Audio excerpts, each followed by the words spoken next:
Hello everyone, this is Abhishek here. Welcome to my class. My today's topic is general characters and classification of fungi.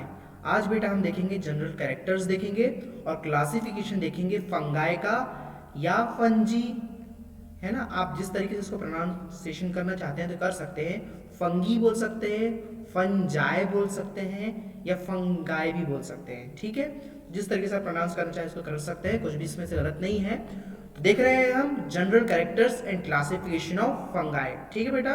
इस video को शुरू करते हैं हम। आपको ये दिख रहा होगा, यहाँ पर डायग्राम्स दिख रहे होंगे जिसमें फंगस के बारे में बना हुआ है। सारे कितने प्रकार के फंगाई होते हैं, फंगस फैमिली में होते हैं, इसकी स्पीशीज होती हैं, इन सब के बारे में आप देख रहे हैं। ओइडा, कॉनिडा और ज़ूस्पोर्स, स्पॉन्जियोस्पोरियम, इन सब की हम बेटा जो ऐसे फंगाई जो कि मेनली डिसीज कॉज करते हैं ह्यूमंस के लिए, जो पैथोजेनिक होते हैं, खासकर हम उनकी स्टडी करेंगे इस वीडियो में। तो चलिए शुरू करते हैं। बहुत ध्यान से देखना, बहुत अच्छे से नोट्स बना लेना अपने, और एक चीज़ को बिल्कुल मत छोड़ना। वो ऐसे ही मैंने आप लोग के लिए इसको शॉर्ट एंड स्वीट बनाया हूँ, आप इसमें से ज़्यादा शॉर्ट एंड स्वीट बनाने की कोशिश मत करना। इस ही कंटेंट को रखना जब भी आंसर करो कहीं भी, ठीक है। तो चलिए आगे बढ़ते हैं हम। सबसे पहले बेटा इसका इंट्रोडक्शन टू माइकोलॉजी। माइकोलॉजी का हम इंट्रोडक्शन देखेंगे। Mycology is the branch of microbiology that deals with the study of fungi and fungal diseases. Mycology क्या है बेटा? Mycology is the branch of microbiology.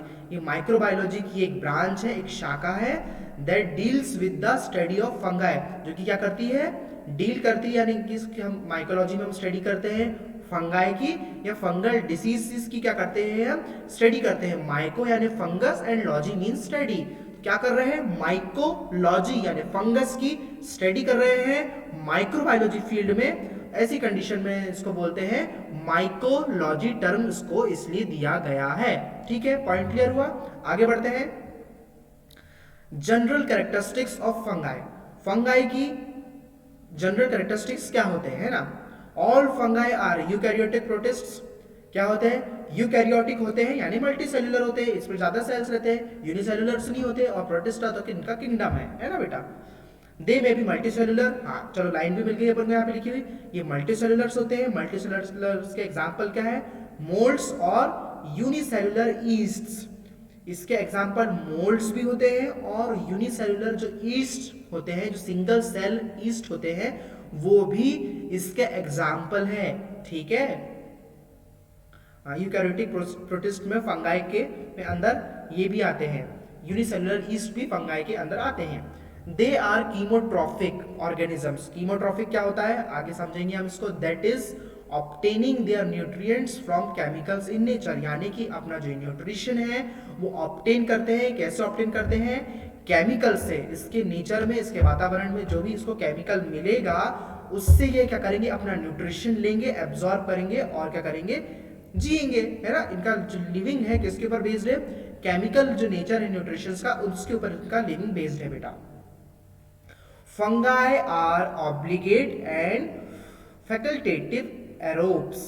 क्या होते हैं? Fungi obligate and facultative aerobes. Obligate मतलब उस ही कंडीशन में रहने वाले, उसके बाहर अगर उसको कंडीशन से निकाल देंगे तो वो रह नहीं पाएगा, वो जीवित नहीं रह पाएगा। यानी कि ऑब्लिगेट एरोब्स होते हैं ये। एरोब्स यानी कि ऑक्सीजन के साथ रहने वाले, है ना। एनएरोबिक यानी कि ऑक्सीजन के बिना रहने वाले। एरोबिक एंड एरोब्स यानी कि ऑक्सीजन की प्रेजेंस में जिंदा रहने वाले प्राणियों को एरोब्स बोला जाता है, एरोबिक बोला जाता है। तो ये क्या है? एरोब्स है, यानी ऑब्लिगेट एरोब्स। या तो ये बिल्कुल ऑक्सीजन के, जब तक कि ऑक्सीजन ना मिले जीवित रह नहीं सकते, यानी ऑक्सीजन होना ही होना इसको। या तो फैकल्टेटिव एनारोब्स, यानी ऑक्सीजन और फैकल्टेटिव एनारोब्स भी आते हैं। या तो ऑक्सीजन मिले या तो ऑक्सीजन बहुत कम मिले या ना मिले, उसमें भी ये सर्वाइव कर जाएंगे। इस तरीके की ये एरोब्स होते हैं फंगाई। क्या होते हैं? Obligate and facultative aerobes. Obligate यानी कि ऑक्सीजन ही होना इनको, कार्बन डाइऑक्साइड, और बिना ऑक्सीजन के ये जिंदा नहीं रह पाएंगे। और फैकल्टेटिव यानी कि ऑक्सीजन के साथ भी और ऑक्सीजन के बाद भी, बिना भी, उसके बिना भी ये जिंदा रह सकते हैं, ऐसे एरोब्स, ठीक है। काय में प्रेजेंट रहते हैं ये प्रेजेंट रहते हैं वाटर में, सॉइल में एंड डिकेइंग ऑर्गेनिक डेब्रीज में। यानी कि ये पानी में प्रेजेंट रहेंगे, धूल मिट्टी में प्रेजेंट रहेंगे, and decaying organic debris. Decaying यानी सड़ते हुए, ऑर्गेनिक डेब्रीज यानी कचरे में, are the normal natural habitat of fungi. ठीक है, डेब्रीज यानी कि जो डिकम्पोज हो रही है कोई चीज, खाद बनने की स्थिति में है, ऑर्गेनिक है, कोई ऑर्गेनिक चीज खाद बनने की स्थिति में है, वैसी स्थिति वाली जगहों पे क्या होते हैं ये बहुत अच्छे से, और नेचुरल सोर्सेस पे क्या होते हैं, हैबिटेट पे ये फंगाई बढ़ते हैं। आपने अगर देखा होगा, जो मशरूम्स वगैरह देखे होंगे, जंगल में कहीं गए होंगे, कोम फूटी रहती हुई है ना मशरूम्स की, उसमें देखा होगा आपने, मशरूम्स पेड़ में उगे हुए रहते हैं, तो जो लकड़ी का जो टुकड़ा है ना बेटे, सड़ता हुआ रहता है ना, सड़ता हुआ यानी गल जाता है पूरी तरीके से, उसमें बेजान हो जाता है, वैसे टुकड़ों में क्या होते हैं, ये बहुत अच्छे से ग्रो हो पाते हैं फंगाई, है ना। तो यही है इसका डिकेइंग ऑर्गेनिक डेब्रिस का एग्जांपल। हैबिटेट यानी कि परिस्थिति, किस परिस्थिति में ये मिलते हैं, किस वातावरण में मिल सकते हैं ये। Their cell walls contain chitin, इनके सेल वॉल में चिटिन होता है, मेनिन होता है, एंड अदर पॉलीसेकेराइड्स होते हैं। ठीक है, क्या क्यों होते हैं ये, इनके सर्वाइवल के लिए, इनका एनर्जी सोर्स है, ये सोर्स है ना, जिससे ये जीवित रह सकते हैं। तो इनके सेल वॉल में चिटिन होता है, मेनिन होता है, एंड अदर पॉलीसेकेराइड्स होते हैं। ठीक है, दे पोजेसेस ट्रू न्यूक्लियाई, इनमें ट्रू न्यूक्लियाई होता है विद न्यूक्लियर मेम्ब्रेन, यानी इनमें न्यूक्लियर मेम्ब्रेन भी होता है, न्यूक्लियाई भी होता है, एंड पेयर्ड क्रोमोसोम्स, यानी कि आप न्यूक्लियस है तो क्रोमोसोम तो रहेगा ही ना, न्यूक्लियोइड के अंदर क्या होता है, क्रोमोसोम्स होते हैं ना। हाँ, तो इसके अंदर क्या पेयर्ड क्रोमोसोम्स, यानी सिंगल क्रोमोसोम्स नहीं होते हैं ना। इसके पहले अपन सिंगल क्रोमोसोम का एग्जांपल देखा था अपने बैक्टीरिया वाले इसमें, ये केस में इसमें क्या होते हैं, डबल या पेयर्ड क्रोमोसोम्स होते हैं फंगाई के अंदर, इसके न्यूक्लियस में। ठीक है, they possesses true nuclei and nuclear membrane and paired chromosomes. They reproduce sexually, reproduce यानी कि अपने से आने वाली पीढ़ी को जन्म देना, तो ये या तो सेक्सुअली रिप्रोड्यूस करते हैं या असेक्सुअली, और बाय बोथ प्रोसेसेस। सेक्सुअली यानी कि किसी चीज से जुड़ना, गैमेट फॉर्मेशन करना और मिलके एक नए प्राणी को अपने में से बना के डेवलप करना, और असेक्सुअली यानी बिना किसी गैमेट के खुद का खुद मतलब ही क्या होंगे, एक से दो हो जाएंगे। मतलब बताऊंगा आपको बर्डिंग फ्यूजन वगैरह के बारे में कि किस तरीके से ये होता है, आगे डिस्कस करेंगे अपन इसके बारे में। अभी इतना समझ लो, इसकी जनरल कैरेक्टरिस्टिक्स समझ लो अभी। तो ये इतना बस आप ध्यान में रखो कि ये रिप्रोड्यूस कर सकते हैं सेक्सुअली और असेक्सुअली, दोनों तरीके से ये रिप्रोड्यूस कर सकते हैं, यानी अपनी जनसंख्या को ये बढ़ा सकते हैं इन तरीकों से। They are non motile, non motile होते हैं यानी ये मूव नहीं कर सकते, है ना, movement not possible. Non motile का मतलब ये है कि भाई इनका मूवमेंट नहीं, कोई मोबिलिटी नहीं, कोई मूवमेंट नहीं है ना, इनके हाथ पैर नहीं होते कि चल के कहीं चल जाए, इनको सोर्स होना, मीडियम होना, माध्यम होना, यहाँ से वहाँ ट्रांसमिट होने के लिए और लोगों में फैलने के लिए, है ना। Cells show various degree of specialization, इसमें बहुत सारे स्पेशलाइजेशन दिखते हैं इसके सेल्स में।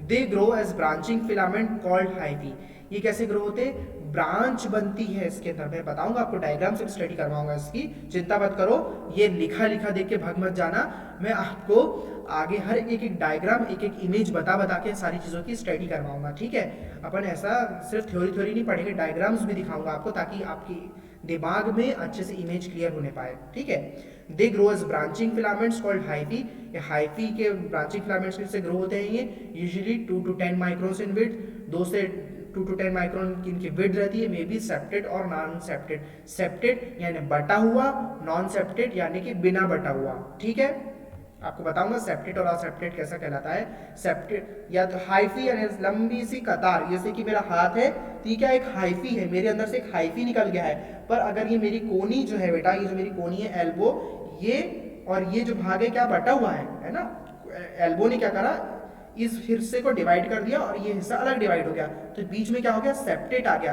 अगर ये लंबा का लंबा, सिर्फ ये जो पोर्शन है ये असेप्टेड पोर्शन है, पर ये जो पोर्शन अगर मैं बोलूं तो ये सेप्टेड पोर्शन है। मैं अभी और अच्छे से इसको समझाऊंगा आपको आगे वाले इमेजेस में, तो इतना आपको समझ में आ गया। चलिए आगे बढ़ते हैं।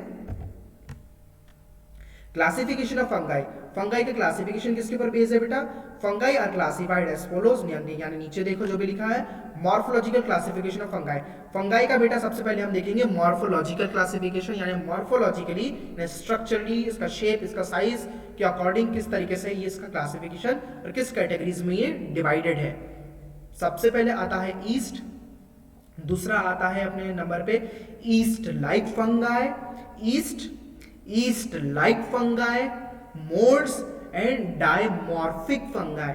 ठीक है, yeast like fungi, molds and dimorphic fungi, इन सब की हम स्टडी करेंगे बेटा।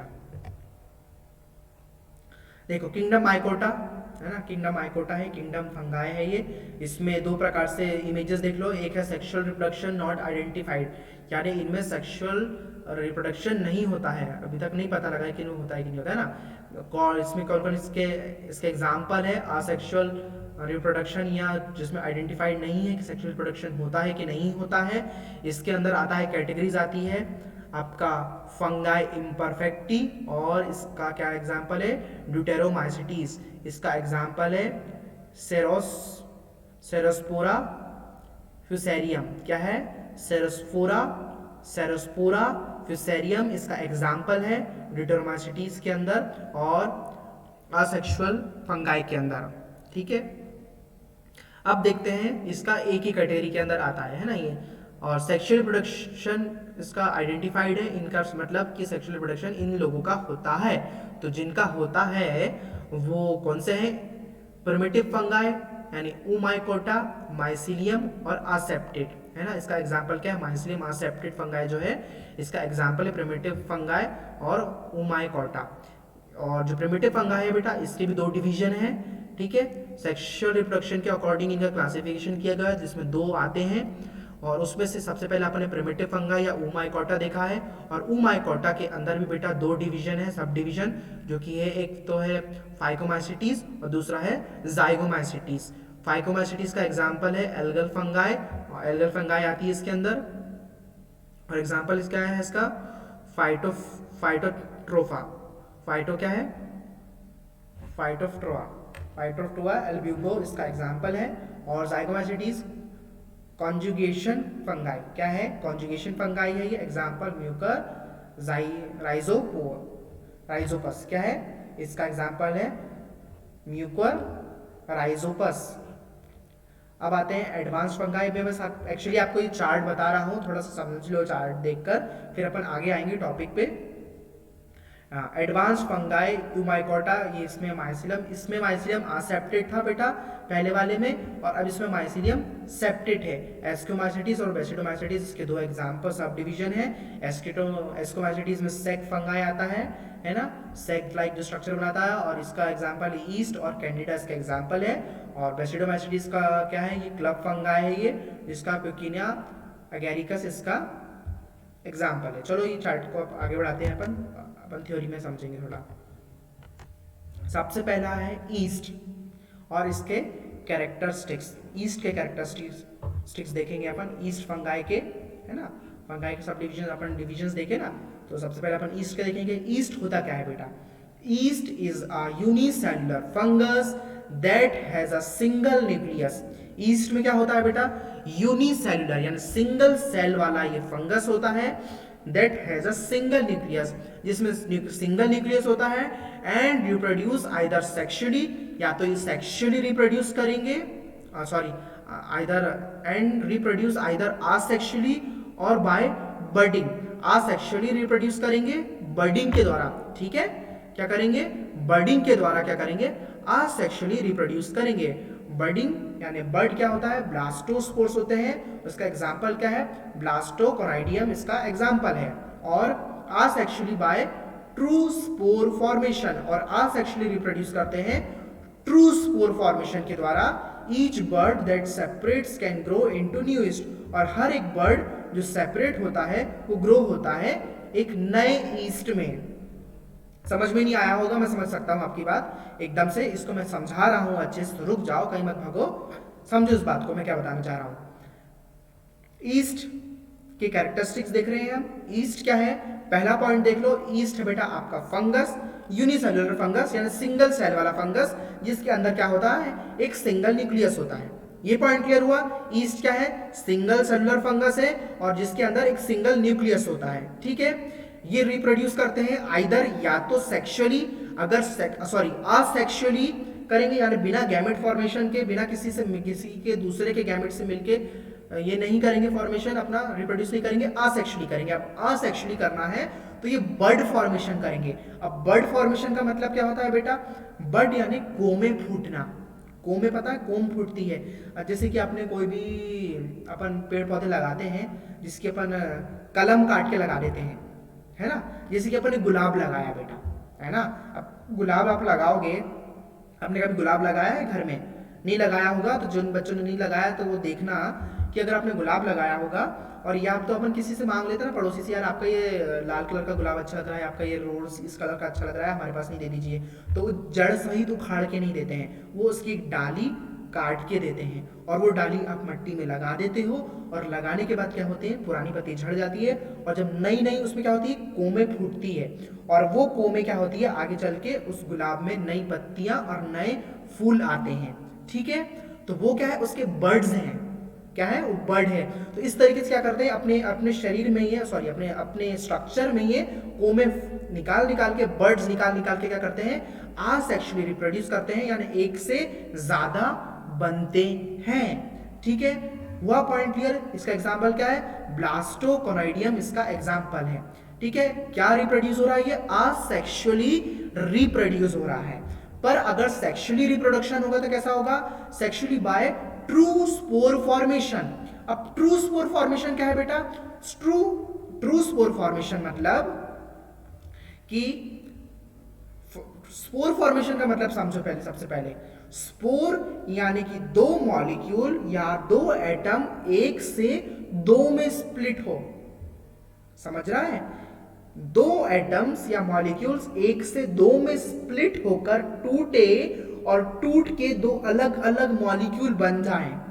समझ में आ रही है मेरी बात? एक मॉलिक्यूल है, वो मॉलिक्यूल स्प्लिट हुआ, टूटा और दो में बटा और बट के अलग अलग दो मॉलिक्यूल बन गए, इसी को बोलते हैं स्पोर फॉर्मेशन। तो बैक्टीरिया या फंगाई अगर स्पोर फॉर्मिंग फंगाई है, अगर स्पोर फॉर्मेशन कर रहा है तो कैसे करेगा, वो बर्ड नहीं निकालेगा बेटा अपने इसमें से, वो खुद ही दो भागों में विभाजित होंगे और अलग अलग हिस्से बनेंगे। बात समझ में आ रही है आपको मेरी? वो दो भागों में विभाजित होकर अलग अलग हिस्से बनेंगे और वो दोनों अलग हिस्से क्या है, इनके स्पोर हैं। ठीक है, तो सेक्सुअली क्या करते हैं, स्पोर फॉर्मेशन के द्वारा, यानी अपने में से एक नया क्लोन बना देना, है ना, एक नया क्लोन बनाकर क्या करना, फॉर्मेशन करना, उसी को बोलते हैं स्पोर फॉर्मेशन। ठीक है, समझ में आया? ये पॉइंट क्लियर हुआ? अब आगे बढ़ते हैं। Each bird that separates can grow into new yeast. हर एक बर्ड जब असेक्सुअली रिप्रोड्यूस होता है तो हर एक बर्ड जो that separates can grow into new yeast, अगर वो सेपरेट कर सकते हैं उसको, जैसे गुलाब की